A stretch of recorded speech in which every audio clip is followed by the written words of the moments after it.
Everybody. It's a 2-day holiday. Whether you're in Israel or, in the diaspora in Israel. 2 days celebrating the release of the Alter Rebbe from prison in 1798, and moreover, celebrating the Tanya, that is today more prominent, more impactful than it was even in his days. It is a powerful statement, sentiment.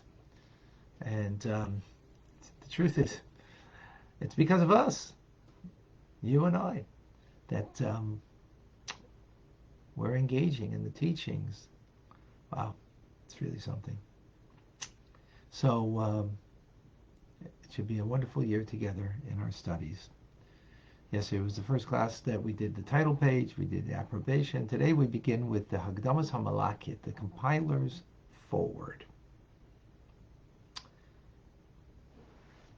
And the Alter Rebbe begins with blessings, that we should pursue righteousness, those who seek God and listen to the word of his teachings. And this is for all of, he speaks to his followers, but we're all his followers, that we in our own place achieve peace and eternal life. Amen, may it be his will. Amen.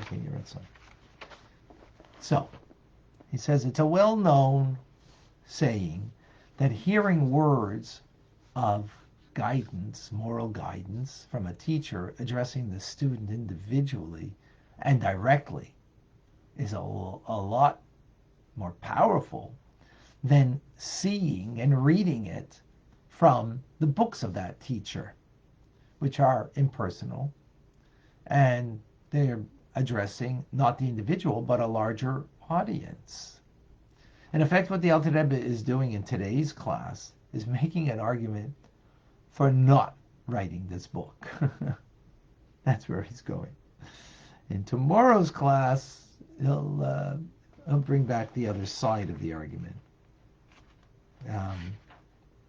which is interesting, right? That we should be able, in life to see two sides.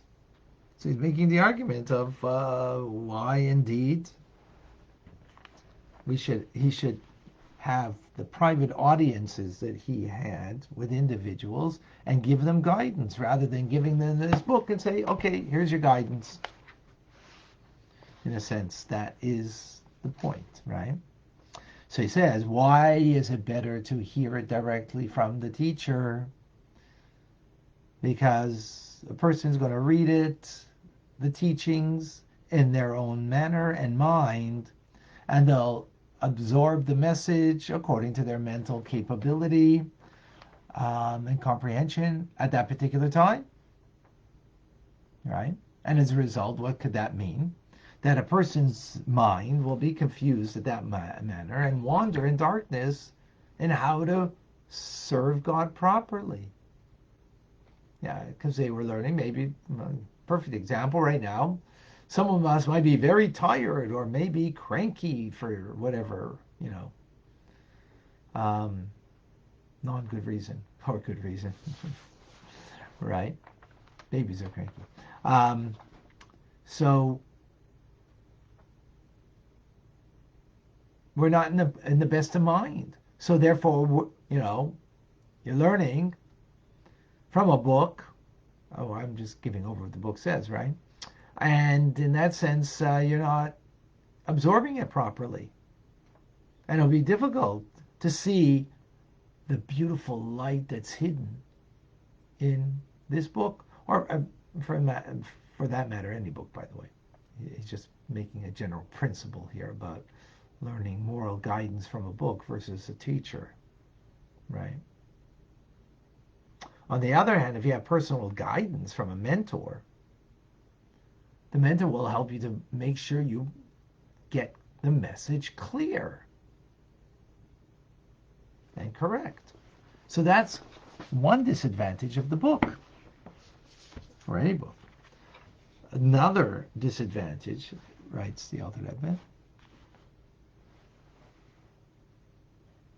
that a book doesn't allow for subjective differences between one reader's character and another. Right?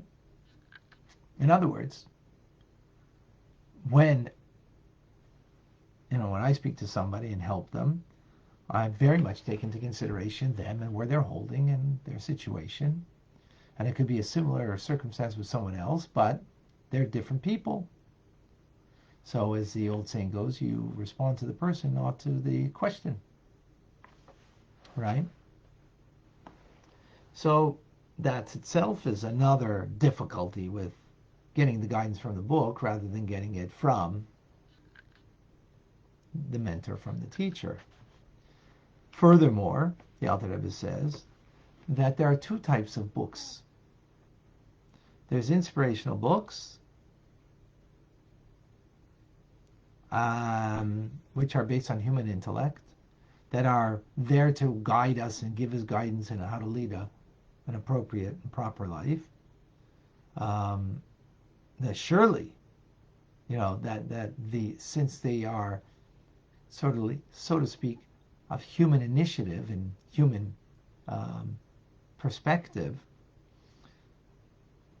the author will not be able to give in the teachings, in the writings, a perspective for all different types of people, right? And furthermore, one person is going to be maybe profoundly inspired, while another won't, right? Then there's a second category of books, and we won't call them books, we'll call them svarim, that are teachings of the sages, right?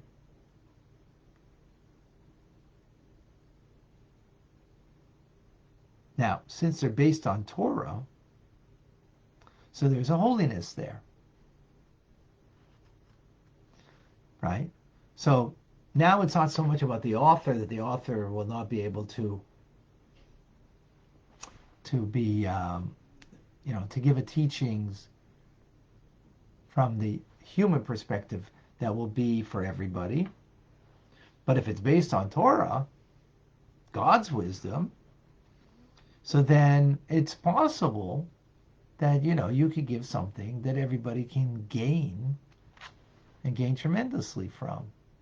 That's possible, right? But then the problem is not the author who is a Torah-based author, but then the problem is the student. The student is not necessarily capable and maybe privileged to find their place in Torah. Let's explain that. Let's explain that.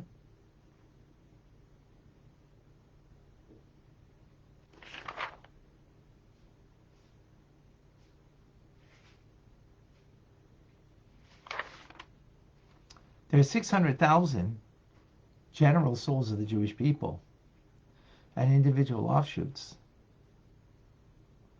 of sparks of souls. And all of them are bound up with the Torah. And the Torah binds them to God. So we all have our place there. The problem is, finding that place is not so simple. As we even see when it comes to laws of the Torah, right? We see that there's arguments. There's arguments. Hillel, Shammai, right? Kosher, not kosher, valid, invalid, pure, impure. There's different. The soul is rooted in a different place in the divine, and as a result of that, there will be a perspective of the Torah that the teacher will have, the sage will have, that will be one different from the other. And that comes in issues that are about how to behave, so we can have a difference in how we need to conduct our lives in the Torah itself. being that there's a diversity of opinions when it comes to Jewish law. There's a plurality, right? Meaning it's not just uniform. So even when it comes to that part, you may not be able to find your place in the teachings, even when it comes to the revealed parts of Torah. Of which path do you take in following Jewish law? Which customs do you incorporate in your life, which you don't? Right? Those are all things of action, of doing. And even there we see variety of opinions. Just briefly, different kinds of comes Passover, right? Some people very strict about not having legumes. Others will have legumes. Some will have rice. Others won't have rice.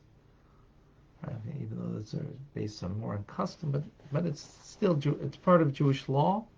There's a difference. So which path do you take? Even there, it may not be so obvious and so simple,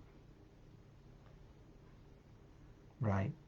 Meaning, the point is, without the teacher, and you're just looking into Torah itself, to find your path, to find the way to serve God, is not so obvious and so simple. That's when it comes even to action. Now, how about when it comes to the heart? How about when it comes to how do I understand the ways of God? How do I serve with my heart?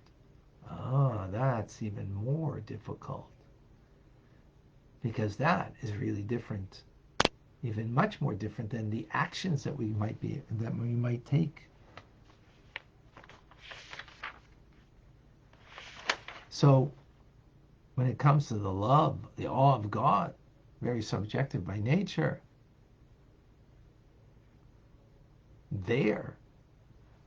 how could a book speak to my heart what I need to serve God in my heart? That's going to be very difficult that I should find. The book may have the answers, but that I should find my place in it, in the book, in Torah. That Torah is talking to me and how it talks to me.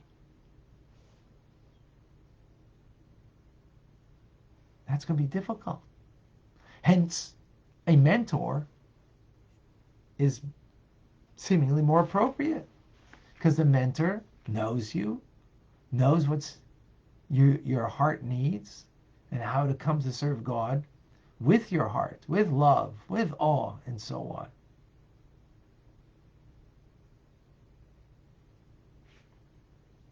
These are the arguments for not having a book, or better to have a teacher, a mentor who you talk to, who helps you. Which, by the way, that's TRC, Tanya Rabbi Community, that we have for those who like that. Right? In other words, Torah has to talk to us. Even when it's coming to the rule book and how to lead your life, it's not so obvious how it talks to us and which path that we should take. All the more so. Right? When it comes to deeper things of the soul, of the heart, that we need real guidance to find our place, find how the Torah is talking to me. So to get it from a book is going to be a challenge, very great challenge. To get it from your teacher, from your mentor, by discussing with them, that seemingly is greater. Again, these are the arguments for not having the book, but having a teacher, right? And a mentor. Tomorrow, we'll give the other side of the argument. Why, in fact, if this is the case, why the Alter Rebbe wrote his book and didn't have that much private audience as he had prior to writing the book, and how that can be for us today. But we're going to have to wait for that one for tomorrow.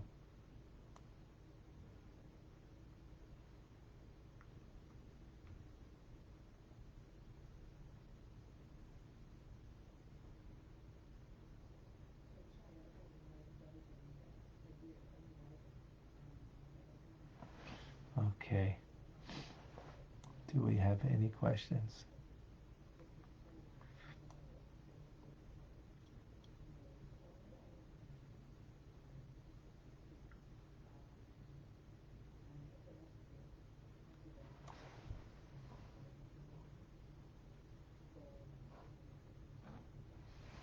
Hold on, let me just see if I see anything.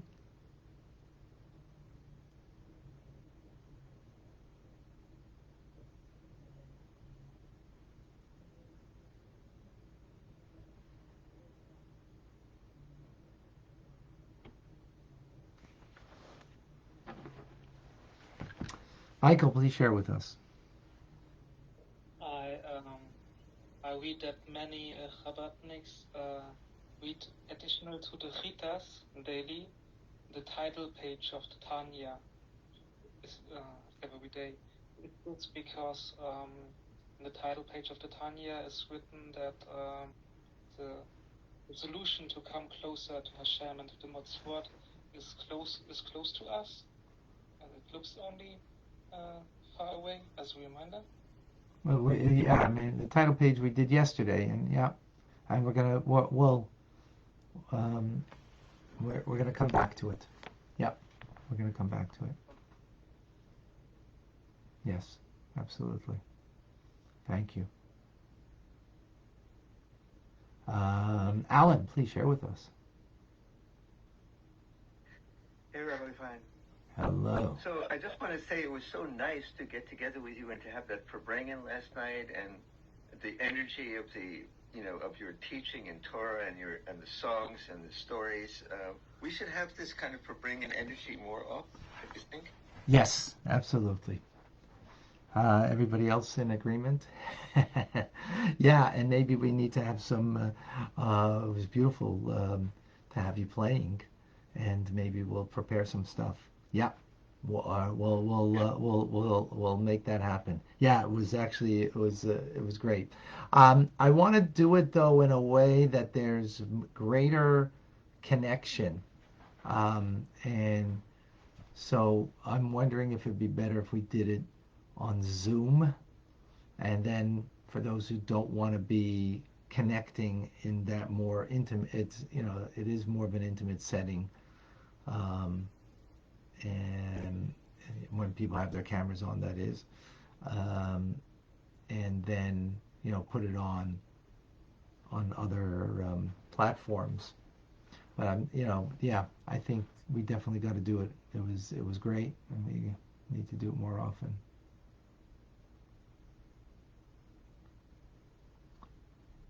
Thank you for sharing. Anything else? Anything else, Alan?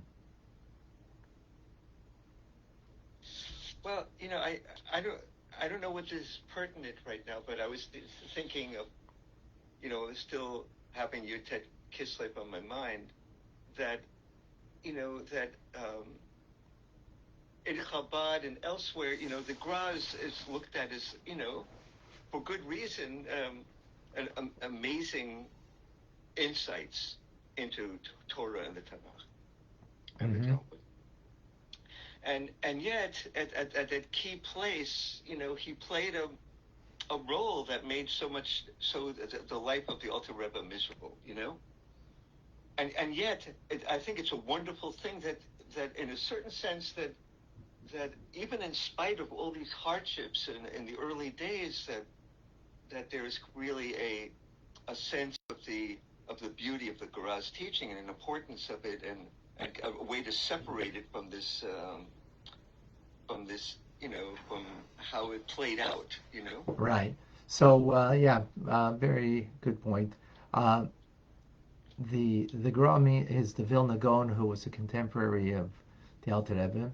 Actually, he was older, and who's a great genius and a leader of those who were opposing the Hasidic movement. So the truth is, his eyes were blinded by the people around him, and when he passed away, that's when the real trouble started. That's when the real difficulties started. But yeah, well, we can discuss that at another time at greater length. Another Farbrengen, absolutely, great idea. Okay.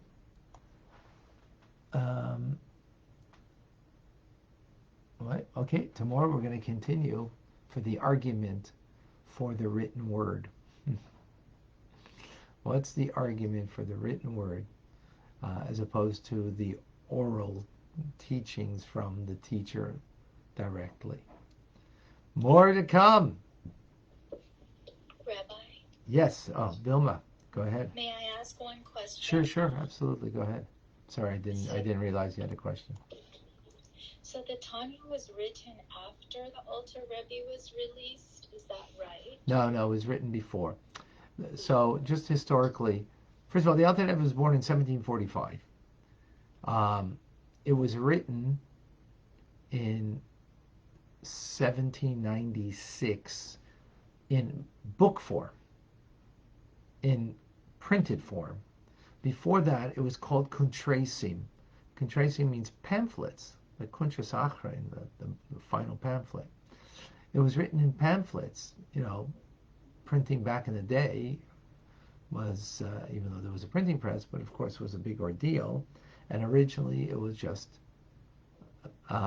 handwritten, and people had handwritten copies, and that's why, because due to the misnagdim, those who were opposing the teachings, who were making sundry copies of the Tanya, okay, we got to print it in order that there should be one uniform book with the teachings, not being adulterated. So that was in 1796, and it was printed, but it was already there beforehand in handwritten copies. I'm not exactly certain for how long. I have to look that up. I don't recall now. So 2 years later is when he was in prison. And if I remember correctly, Alan, do you know the history? Was de Gras, or I think he had passed away already. I think the Vilna Gaon had passed away already. Yeah, I'm not certain, but it's around that time that the Vilna Gaon passed away. I think it's because he passed away. There were, if he was alive, they wouldn't be so zealous. I think it's because he passed away, so they became, a lot more zealous in their actions. I also think that the Vilna Gaon wasn't the Alter Rebbe's teachings or Chassidus that was bothering him, but also because of the Frankists that 20 years before were making such a big problem in terms of this guy who was a Messianic Jew who thought he was the reincarnation of Shabtai Tzvi, and this Right. was the real problem, basically, that he was really concerned about, Yeah. And Hasidism was at its birth, basically, and the Vilna Gaon was worried, So I think it had more to do with that, really, than it had to do with anything having to do with Alter Rebbe. Yeah, and definitely there is a truth to that. There was a great concern because of Shabtai Tzvi, who was a false messiah, and then came the Frankists, who similar falsehood, and there was a worry that this new movement was gaining great momentum, and from the distance there seemed to be some kind of similarities, and as time has tested and proven that that's not the case, as the fact is that there are more people learning Tanya today than the Vilna Gaon's teachings, or for that matter almost anybody's teachings, almost, I wouldn't say, I have to think about that, but that's pretty powerful. Yeah. All right, folks. Rambam's coming up. Join us. I'm Rabbi Ronnie Fine, coming to you from Chabad Zurich and Kadesh, Montreal, Canada. It's a privilege and a pleasure to share with you Tanya and to restart a new beginning. Thank you all for your engagement, your questions, and your eagerness to learn, to grow, and a good yontif to everybody. Thank you. Thank you. Thank you.